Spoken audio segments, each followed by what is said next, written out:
Chers amis, bonjour.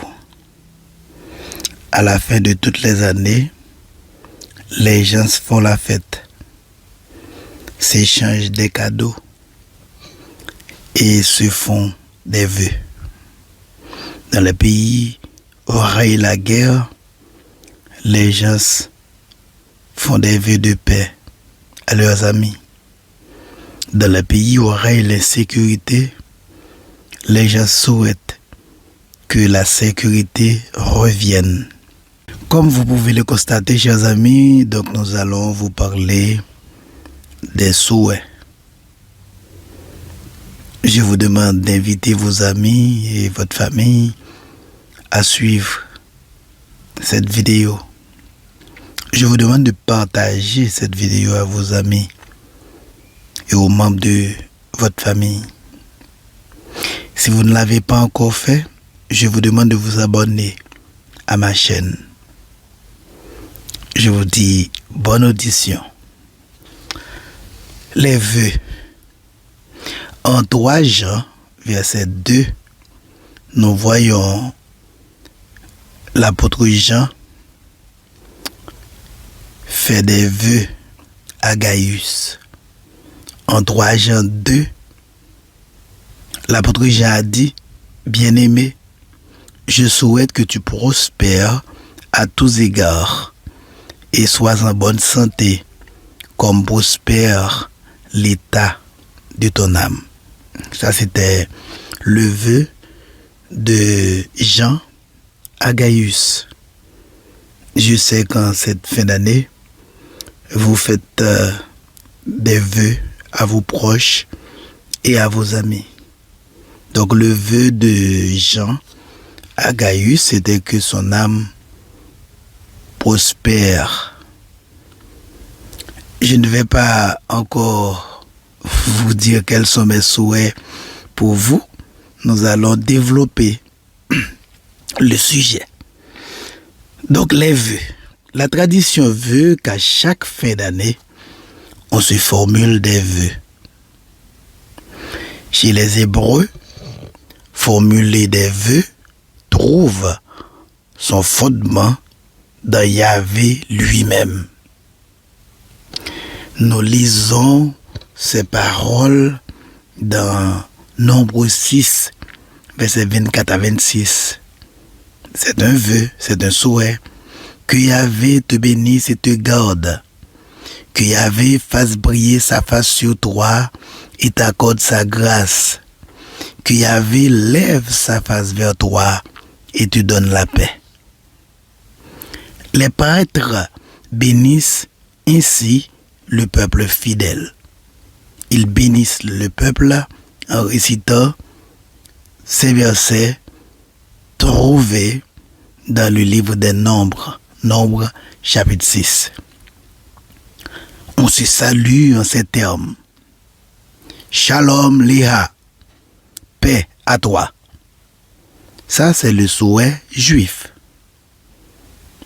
Mais les premiers chrétiens également s'échangeaient des vœux.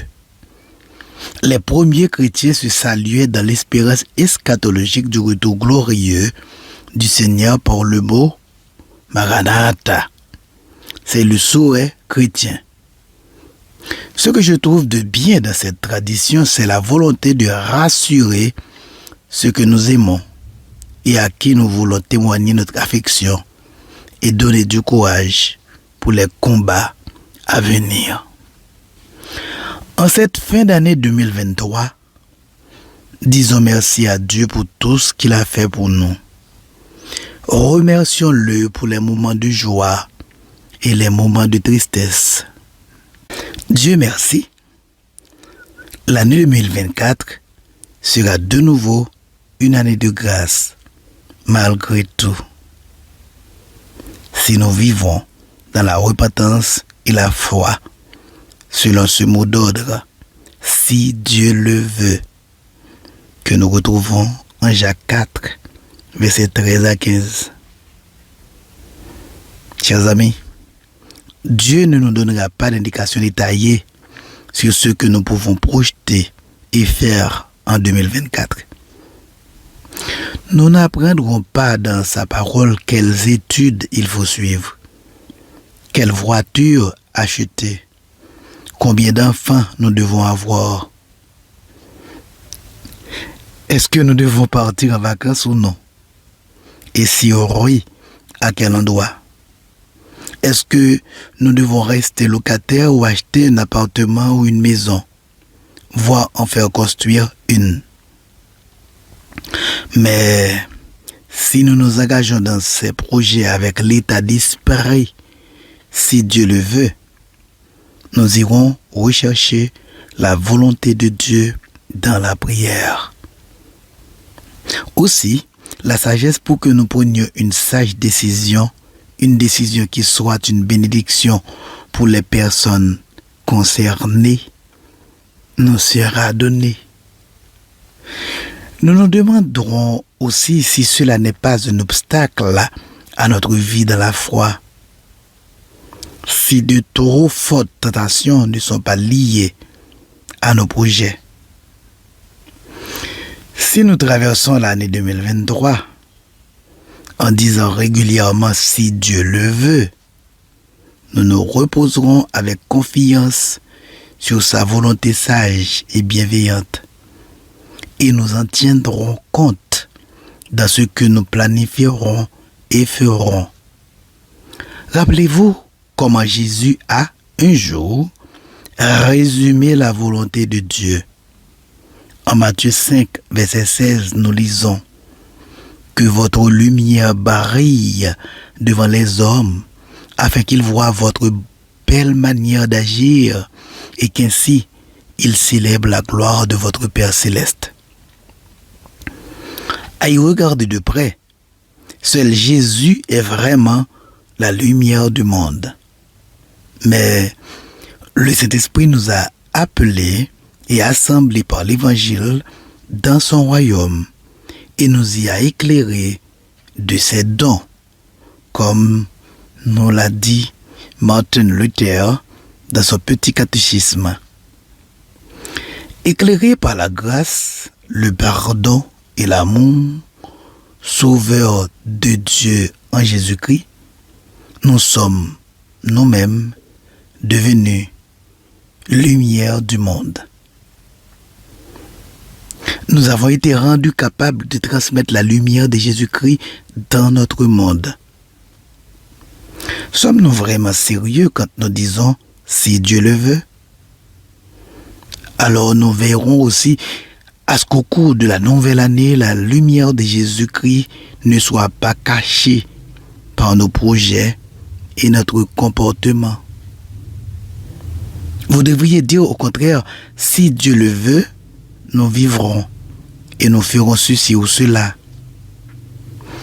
Si la phrase « Dieu voulant » ou « si Dieu le veut » doit être plus qu'une simple formule de routine, si ça ne doit pas consister à utiliser le nom de l'Éternel notre Dieu à la légère, si ça doit être une confession de foi, une façon de lui exprimer notre confiance, alors nous allons aussi nous efforcer d'organiser notre vie selon sa bonne et miséricordieuse volonté. Nous nous efforcerons d'autant plus à le faire que Dieu recherche en tout notre bien. Et même s'il peut à l'occasion être difficile de suivre sa volonté que de lui tourner le dos, nous savons, ce n'est qu'en organisant notre vie selon sa volonté que nous pouvons compter sur sa bénédiction. Les vœux n'ont pas de valeur si nous ne mettons pas dedans la volonté de Dieu. Et tout ce que nous avons à faire, ou du moins en tout ce que nous avons à faire, en tout ce que nous aurons à faire, nous devons mettre Dieu. Car si Dieu n'est pas là-dedans, nous sommes foutus. Ne fais pas des projets sans Dieu. Dites, si Dieu le veut, nous vivrons et nous ferons ceci ou cela. Ce que Dieu veut avant tout, en l'an 2024, c'est notre salut. D'ailleurs, chers amis, c'est pour cela que son Fils s'est incarné. C'est pour cela qu'il s'est sacrifié. Ainsi, Jésus nous a rachetés et fait le nécessaire pour que Dieu nous adopte.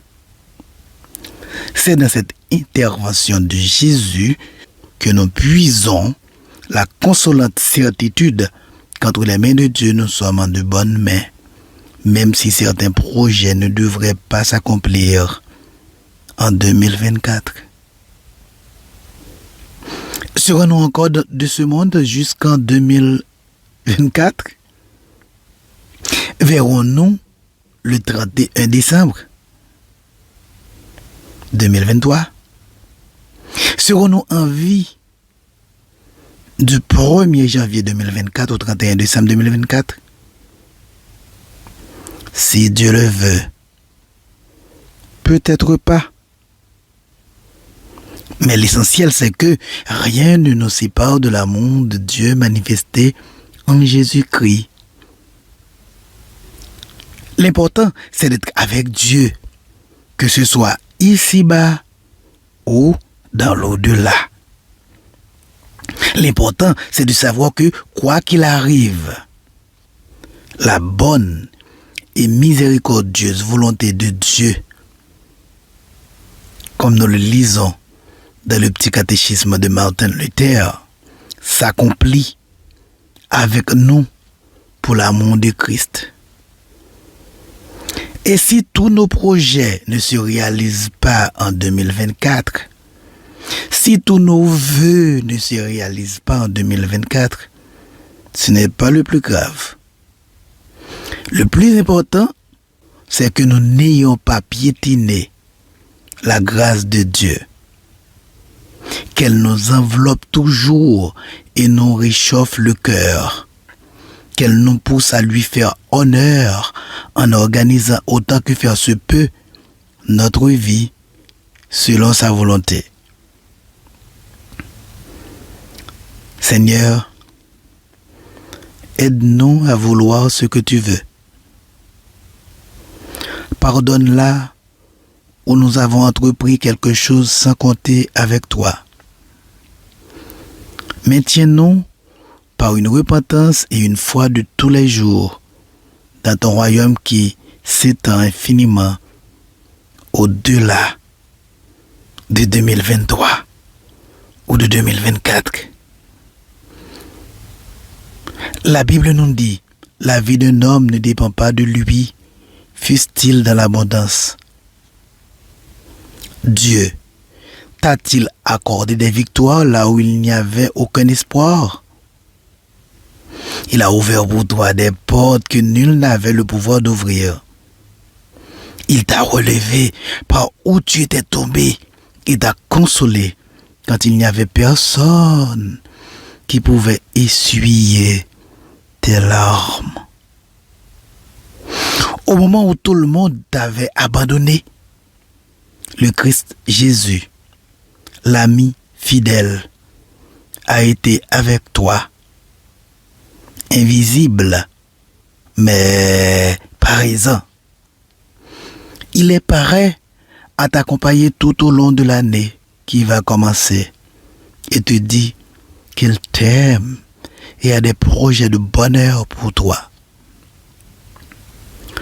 Tout ce que je veux vous souhaiter de bien pour cette nouvelle année, c'est que le Seigneur vous bénisse et qu'il tourne sa face vers vous, qu'il vous accorde sa grâce et multiplie les fruits dans votre vie pour sa gloire. Chers amis, à l'écoute, je souhaite à vous tous et à vous toutes bonne et heureuse année 2024 dans le nom de notre Seigneur et Sauveur Jésus-Christ.